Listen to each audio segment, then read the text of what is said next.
1919 के आसपास दोनों देश लगभग एक ही लेवल पर थे, लेकिन आज चाइना एक सुपर पावर बन चुका है और भारत आज भी एक डेवलपिंग इकोनॉमी है। आखिर ऐसा हुआ क्यों? क्या वजह रही कि चाइना ने इतनी तेज़ी से ग्रोथ की और भारत पीछे ही छूट गया? और सबसे इम्पोर्टेंट, भारत क्या सीख सकता है? इस वीडियो को लास्ट तक देखें, मैं लास्ट में ऐसे पॉइंट्स और अच्छे से डिटेल में बताऊंगा। चलिए शुरू करते हैं। 1990s का टाइम, जब भारत और चाइना एक ही लेवल पर थे। उन दोनों की जीडीपी लगभग बराबर थी। वर्ल्ड बैंक के डेटा के अनुसार 1990 में भारत का जीडीपी था 320 बिलियन और वहीं चाइना का जीडीपी था 360 बिलियन। लेकिन ये अंतर, जो कि बहुत छोटा सा था उस समय पर, वो 2023 आते आते बहुत बड़ा बन चुका था। भारत का जीडीपी 2023 में 3.7 ट्रिलियन है, जबकि चाइना की जीडीपी इसी टाइम 17.9 ट्रिलियन थी। मतलब चाइना ने भारत से लगभग 5 गुना ज़्यादा तरक्की करी। उसने अपनी इकोनॉमी को 5 गुना बड़ा इकोनॉमी बनाया। आखिर ये सडन जंप आया कहाँ से? Reasons for this economic boom. China के इकोनॉमिक बूम की क्या वजह थी? चाइना की इकोनॉमिक सक्सेस सिर्फ एक वजह से नहीं, बल्कि कई कारणों से है। चलिए एक एक करके इन पॉइंट को देखते हैं। Number 1, economic reforms. 1978 में डेंग जियोपिंग ने चाइना की इकोनॉमी को लिबरलाइज किया और ओपन डोर पॉलिसी को लॉन्च किया। फॉरेन डायरेक्ट इन्वेस्टमेंट को अट्रैक्ट करने के लिए नए इकोनॉमिक जोन बनाए गए, प्राइवेट बिजनेसेस को सपोर्ट किया गया। इससे चाइना की मैन्युफैक्चरिंग इंडस्ट्री को बूम मिला। Second, manufacturing hubs. चाइना ने अपने लेबर कॉस्ट का फ़ायदा उठाया और दुनिया भर के बिजनेसेस को चीप मैन्युफैक्चरिंग प्रोवाइड किया। आज China factory of the world के नाम से जाना जाता है, जिसमें एप्पल, टेस्ला जैसे बड़े बड़े ब्रांड अपनी प्रोडक्शन करते हैं। Third, infrastructure development. Roads, highways, ports, airways, railways, सब कुछ वर्ल्ड क्लास बनाया गया। बुलेट ट्रेन्स और स्मार्ट सिटीज़ का विकास किया गया। एफिशिएंट सप्लाई चेन सिस्टम बनाया गया, जिससे कि ग्लोबल ट्रेड बढ़ा। Number 4, massive investment in education and technology. Science and technology पर ज़्यादा फोकस किया गया। यूनिवर्सिटीज़ और रिसर्च सेंटर को वर्ल्ड क्लास बनाया गया। Fifth, strong government policy and political stability. China की गवर्नमेंट अथॉरिटेरियन है, जिसमें पॉलिसी मेकिंग बहुत ही फास्ट होती है। डिसीजन मेकिंग सेंट्रलाइज होने के कारण लार्ज स्केल रिफॉर्म जल्दी इंप्लीमेंट कर पाते हैं लोग। Sixth, export oriented growth model.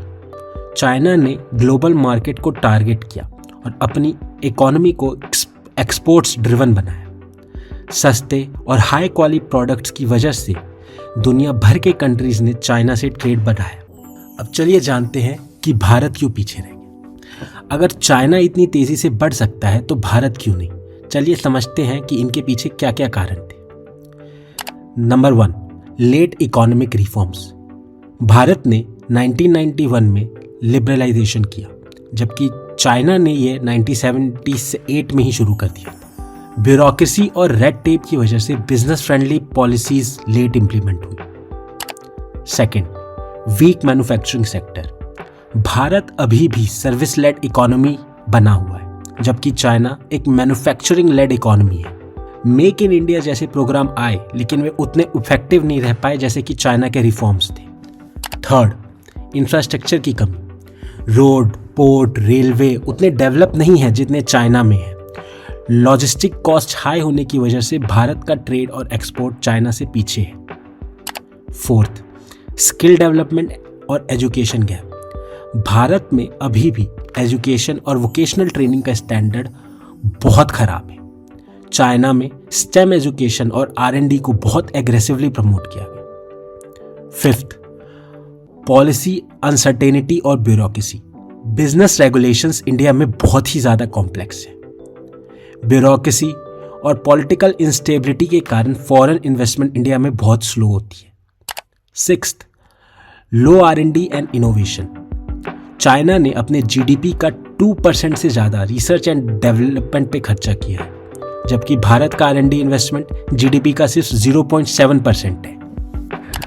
Trade war के बाद भी भारत क्यों बूस्ट नहीं कर पाया? जो ट्रेड वॉर हुई थी उसके रिजल्ट के तौर पर ये आका गया था कि इससे भारत को बहुत बेनिफिट मिलेगा और भारत भी जो 1990s में चाइना का बूम हुआ था वैसे इंडिया भी एक बूम की तरफ जाएगा, उसका मोमेंटम बनेगा ग्रोथ का। पर ऐसा कुछ नहीं हुआ। इसका क्या रीज़न था? यूएसए और चाइना के बीच जो ट्रेड वार चल रहा है जिसमें कंपनीज चाइना से निकलना चाहती है, लेकिन ये कंपनीज भारत की जगह वियतनाम, इंडोनेशिया जैसे कंट्रीज में शिफ्ट हो रही है।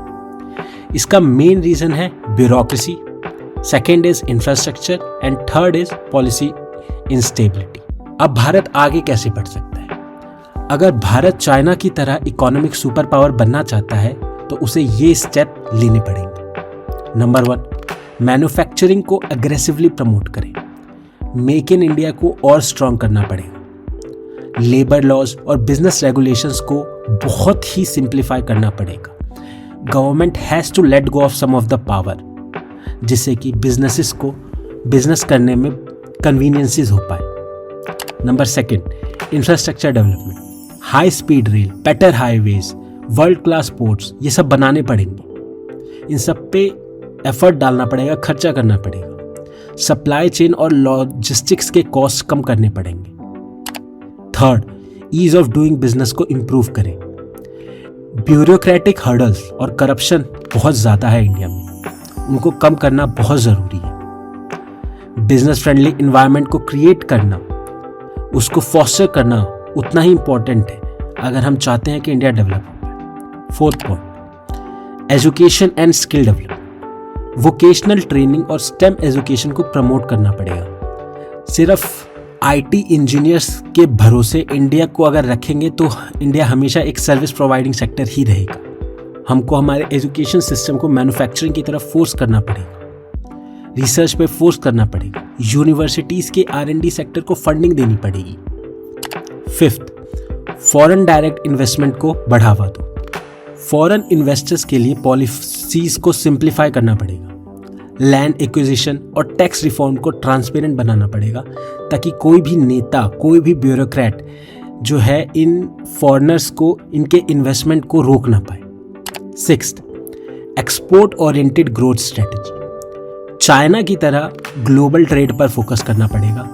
हमारी जितनी भी बड़ी बड़ी कंपनीज इंडिया में आ रही है उनका मेन कस्टमर बेस जो है वो इंडिया होता है, चाहे वो जोमेटो हो, चाहे वो स्विगी हो, चाहे वो कोई सी भी चीज़ हो, हमारा मेन कस्टमर बेस इंडिया ही होता है। हम कभी बाहर का नहीं सोचते।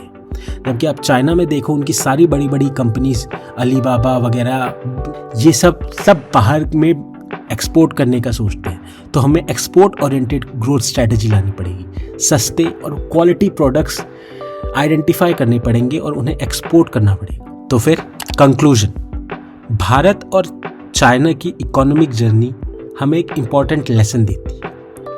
तेज़ी से विकास के लिए सही नीतियाँ और इंफ्रास्ट्रक्चर का होना ज़रूरी है। भारत को अगर अगले 20 सालों में चाइना जैसे लेवल पर पहुंचना है तो उसे मैन्युफैक्चरिंग, पॉलिसी रिफॉर्म्स और एजुकेशन सेक्टर पर ज़्यादा फोकस करना होगा। दोस्तों, आपको क्या लगता है कि भारत कब तक चाइना की टक्कर दे सकता है? अपनी राय कमेंट्स में ज़रूर बताएं। धन्यवाद। जय हिंद। बाकी वही cliché line, like, share and subscribe. अगर यहाँ तक रुक ही गए हो तो लाइक और सब्सक्राइब कर ही दो, थोड़ा मोटिवेशन मिल जाएगा।